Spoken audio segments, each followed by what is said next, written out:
Hey everyone, how are you all? I hope you all are better than before. You all know that today is Chhath Puja.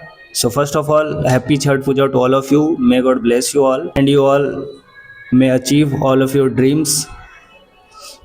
So let's come back to the topic which I am going to discuss today, that I appeared for CDC Pro 12 where I got a pretty good marks. So let's quickly discuss about all of the three sections. Let's start with the VRC section where I attempted 16 questions, and as far as I remember, I attempted 7 out of 8 questions from BA part, and I guess 9 from RC, like 2 RC, 4 questions each, and 1 question from a different RC. And the question was fact based, that's why it was easy for me to answer without reading the whole RC. That's why I attempted that question. So basically I attempted 16 questions, out of which 10 were correct and 6 were wrong. So I got a total of 26 marks in this section. So let's move to the DILR part where I scored 33 marks, and here I attempted 3 sets of 4 questions each, where I was able to solve only 11 questions and all of them were correct. And if you guys watch my videos, then you must have known that DILR section is my strength, along with QA you can say also that.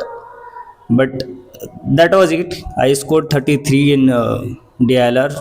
Now let's move to the QA section where I was able to attempt 14 questions. So in QA section I started with the first question and continuously 3 to 4 questions were out of my syllabus. Like I was not able to solve that questions even though I tried to solve that, but I could not.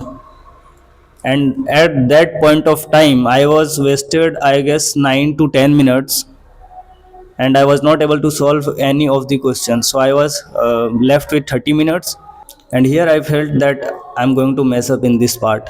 But suddenly, a strategy that I have shared already, when I did not get any easy question in the starting of the QA section, then I should start solving from the end of this section.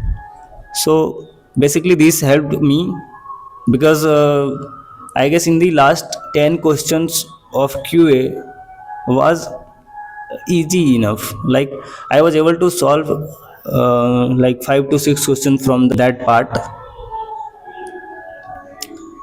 and just because of this I was able to solve total of 14 questions in QA section where I got 10 of them correct, and 4 were wrong, but I was able to score 32 marks. This means that there was only one question which accounted a negative marking for me.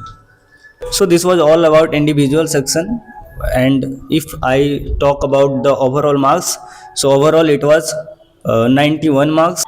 I don't know what percentile it would fetch at tonight, because we will get our percentile today itself. So let's wait for today, and after that I'll post a short video where I will be talking about my percentile. So bye bye everyone, all the best all of you.